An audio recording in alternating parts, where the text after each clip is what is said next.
that's divination, and that's not manipulating or coercing anything. That's like just looking, basically. So divination for me would be looking at what's going on and what all is in the field, or the ethers, you could say.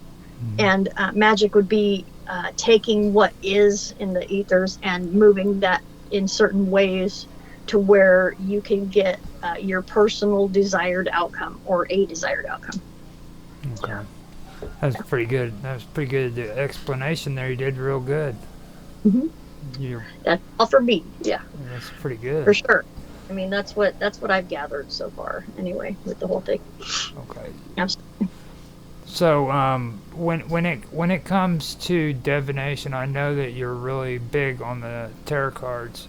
Is there any other part of divination that's really caught your attention besides tarot readings and stuff? Divination. Well, I like all forms of divination, actually. The I Ching, the runes. Even that even just happens throughout the day, as I was talking earlier about the universe connection that I had experienced. You can just say, hey, what is this thing I want to know about, or whatever, put that out into the universe, and the universe will reflect that back to you, just in occurrences. You know what I mean? Yeah, it's kind of like signs. Yeah, like signs. Yeah, absolutely. So, could you kind of give a little bit of a example of some of the signs that you've seen? Make it real good too, like real freaking ghost whisperer kind of shit. That I've seen? Yeah. Okay, well, one that comes to mind first off is, and this is a little bit different maybe than what you're asking about, but nonetheless it's a sign, so it kind of goes into that field. Okay, so remember, I'm sure about the friend who died that I had, Brooke, right? Mm-hmm. Her thing was a dime, and that was just what she was showing her husband at the time. There was a dime involved. So after that, I shit you not, I've seen dimes like everywhere. And even, this even goes beyond that. Before I explain the whole Brooke and dime things, I do want to say that before that, I had in my mind, for some reason, hold on a second. For some reason, I had in my mind that, because I'd heard a story long ago about someone's grandma who died or something, and they would, the dime was a thing that they'd seen whenever they knew their grandma was talking to them and things like that. And so I already had the idea of a dime for some reason, not a quarter, not a nickel or a penny, but a dime. And that was like years ago, like when I was a kid, I remember hearing that story, right? So, and then when this actually happened to me in real life, and it wasn't that, she's like, here's a dime and then it's me. No, it was that was for her husband, that actually there was a dime sitting on the dresser, that she was trying to say, hey, it was just a sign to let him know that she was there because there was a dime there. The first thing she told me was a dime. And so of course, I had to tell him that.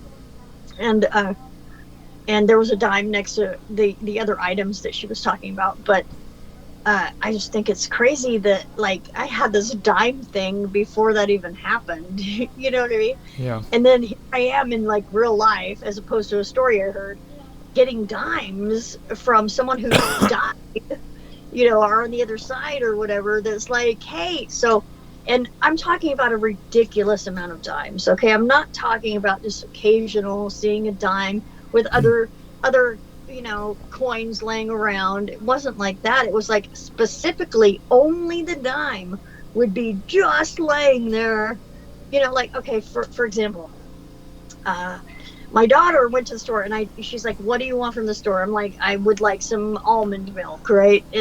And so, she knows what kind of almond milk to get me. And when she went to go pick up the milk at the store, there was a dime on top of the fucking almond milk that she was getting me. And I'm like, wow. So basically that told me that Brooke was really going to extremes to try and say hi again or whatever, Yeah. because why the hell else would there be a dime of all coins on top of the item that she's supposed to get me from the store at the time she's getting it for me? I mean, come on. There's only so many coincidences. I don't actually believe in coincidences, but it's one of those. I mean, it's very, very obvious to me. And then, like, when I'm doing the laundry, I'll get like a dime come out, sometimes 2 dimes, not quarters, or I have had quarters before though, but the times I'm referring to, they were only dimes. And usually it's when I already have an idea that they're kind of thinking about me. And I had a roommate that I was living with who knew all about this story, like totally about it. And he died. And I'm thinking, well, am I getting double dimes because of him? And I'm like, no, Gary, you got to send me quarters, dude. You got to send me something different. And plus, why not have a quarter instead of a dime if I'm trying to make some money here? You know what I mean? There's the joke about that.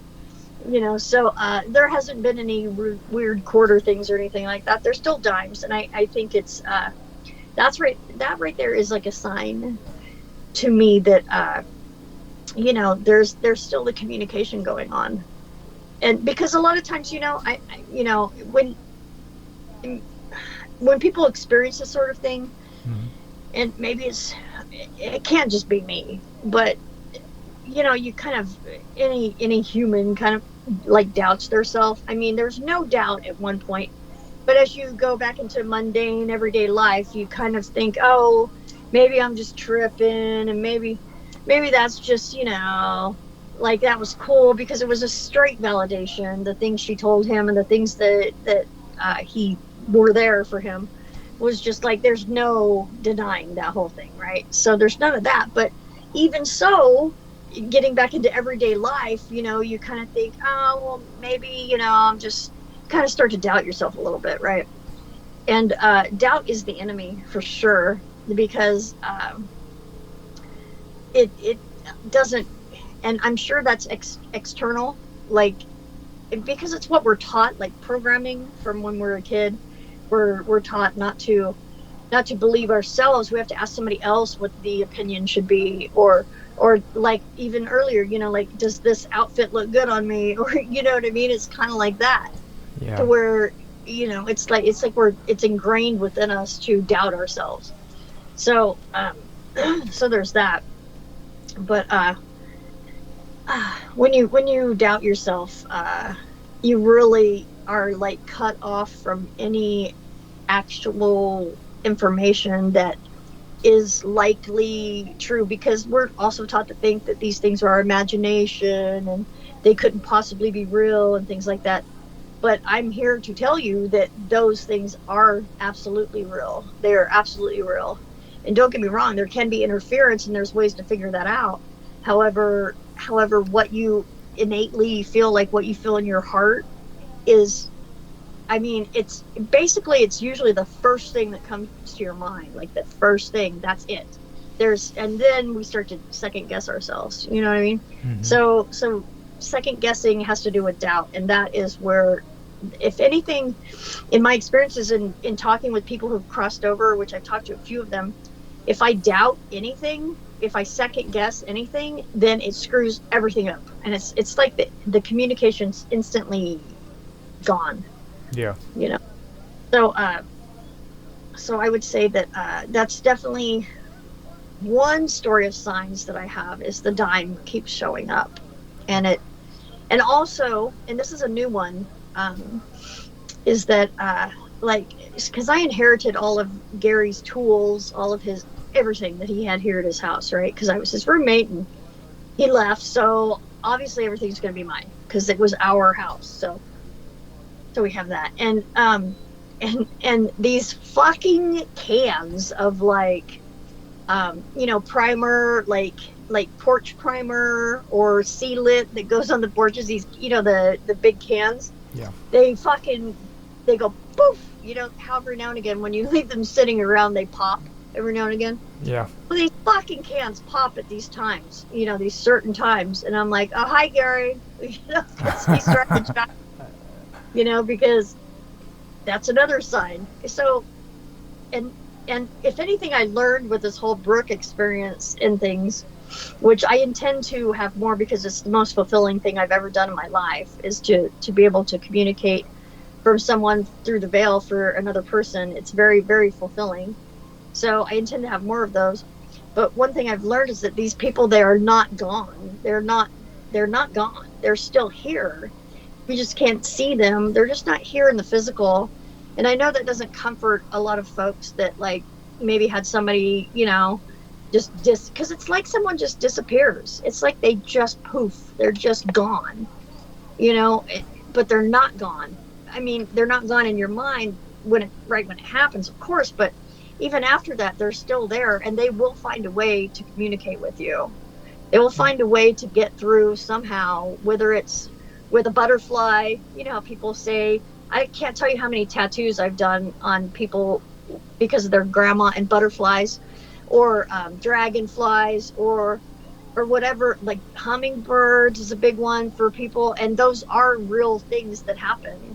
They it's not like they take over the beat of the butterfly or whatever, but they are able to. It's like the butterfly and the person, they work together. Like butterflies work together with people who have passed, if that's how we want to say it, to where they will kind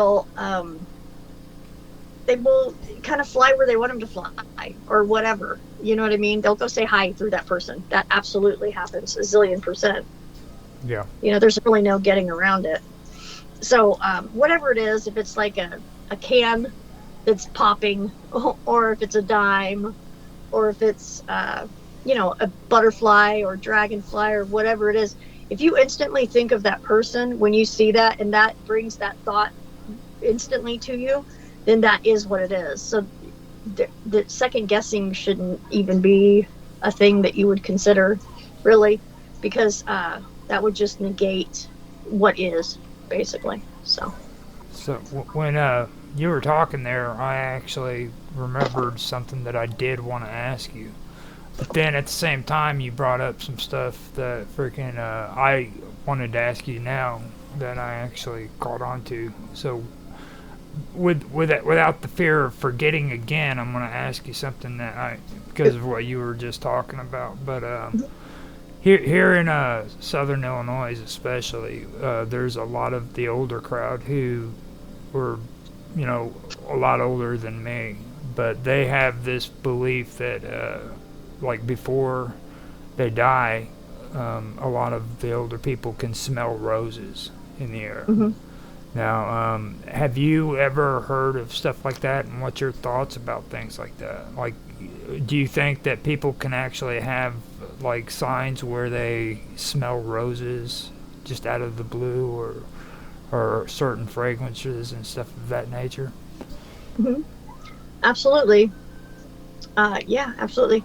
And if they have a certain belief attached to that smell, Mm-hmm. then that will facilitate that belief being more real for them, if that makes any sense. Just like anything else, really. So if they believe that when they smell roses out of nowhere and there's no roses around, that means they're going to die, well, then that might facilitate them being able to do such a thing, because we basically if you ask me, we're ran off of beliefs.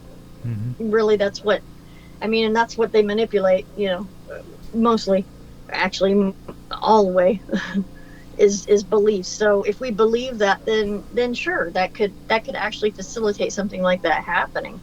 But and I've only seen like death in front of me a couple of times, but if you ask me, it's a choice. There's a choice that's made.